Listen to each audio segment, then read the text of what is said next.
In this video, we're going to be talking about inter-integrated circuits. And if we look at the presentation that I've prepared, back in 1982, Philips, who were making televisions at the time, came up with a really clever and a very simple way of actually sending and receiving information between all of its different sensors that are found on a television. And the way it works is really simple. We have a master. In this case, in this very drawing, is an Arduino, and this master basically asks the different slaves for information or transmits information to them. And the way it does it is through simply three lines.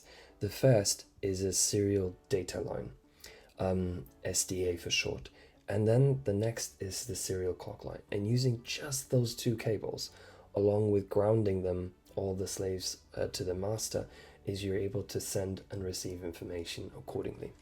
Now, the other thing here is you can see there's a VCC, so that's basically providing power, and the idea is that the master also provides power to all of them, but it's not necessarily that you need to set it up that way.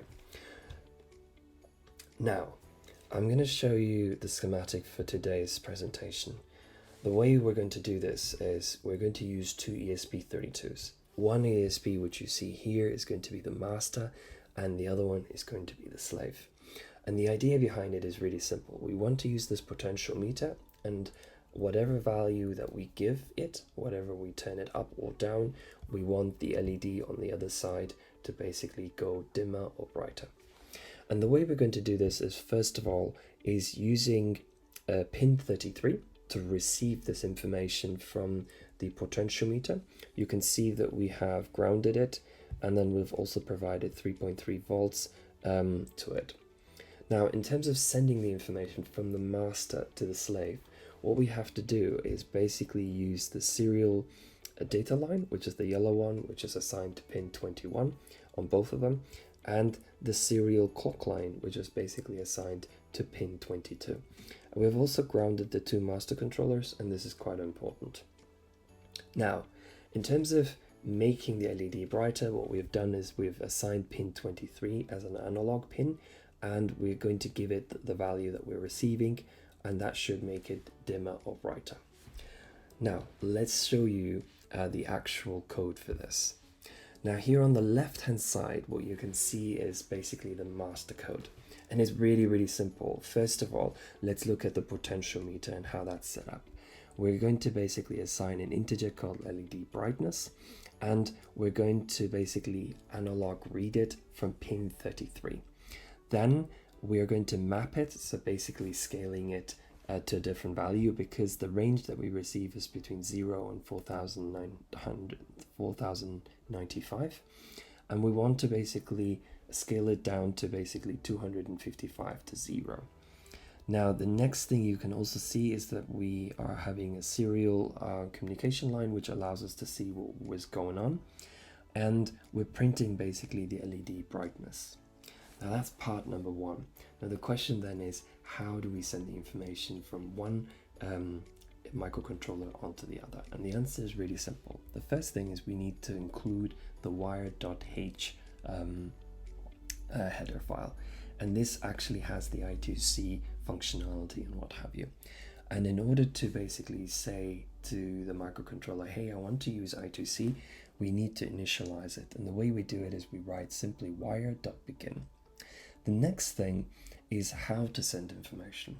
Now, one thing before that I need to mention is that if you look here, it says wire.begin, and there is nothing written in there. That's because the master takes up no address, while on the other hand, the slaves can take up any address from 1 to 128. Now, there's some addresses that you can't use, but I don't think we're going to have a problem today with that. Now, in regards to how to send the information, is really simple. First of all, you say wire.begin transmission. So basically you're saying, hey, I want to transmit information to slave number 10. And then you basically send the information that you want to send, in this case, LED brightness. And then finally you say end of transmission. And that's it. That's all the master has to do. Now, on the slave side, what we're doing is really simple. We're going to first of all include the wire function. So you can see that right here, and you have to say basically we need to initialize it, and by putting a number in there, which in this case is 10, we're saying two things. First of all, my address is 10, and two, that I'm working as a slave in this particular setup. The next thing you see is we're actually receiving information, and the way we do it is with this wire.oneReceive function. And you can see here inside it that we have actually written our own function called receive events.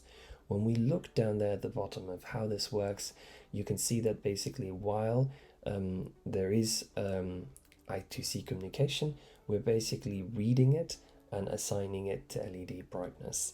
Now, then what we're doing is basically we need to publish this information onto, or basically apply this brightness.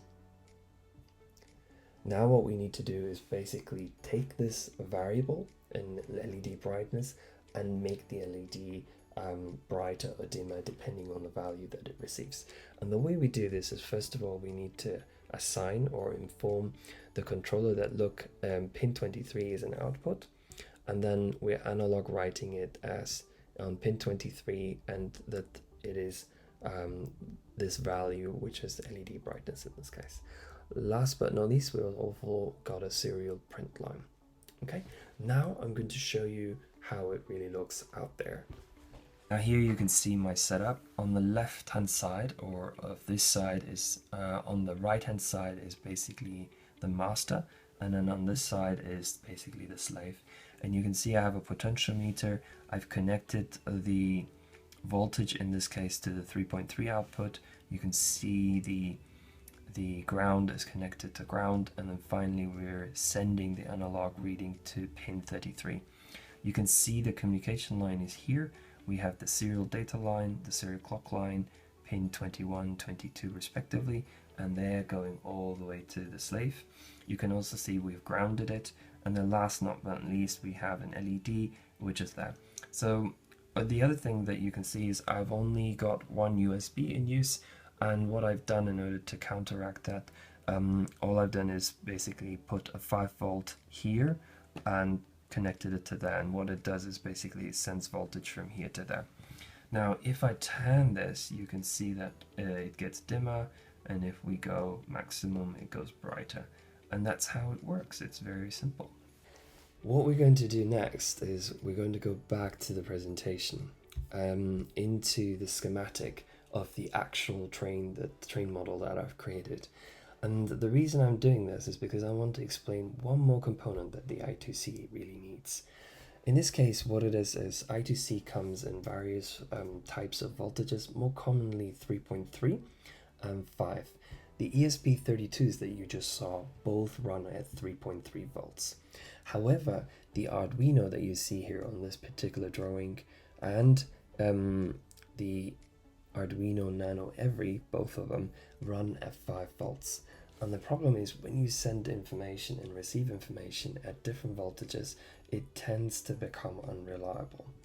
So the way to counteract that is by using what we call a voltage regulator, a voltage logic converter, which is what I'm going to show you here. So a voltage level conversion. And the way it works is really simple. Here on this side, we have the ESP32, and you need to connect the power source, the power voltage there, the ground, and then both serial data and serial clock lines to it. On the other side, you have the 5 volt input that's coming in from the Arduinos, both Nano, Every, and Uno, and you have basically the serial data and serial clock line, and then finally ground. And what this piece of kit does, or this board does, is basically it converts the data from a digital 3.3 volt output to a 5 volt output.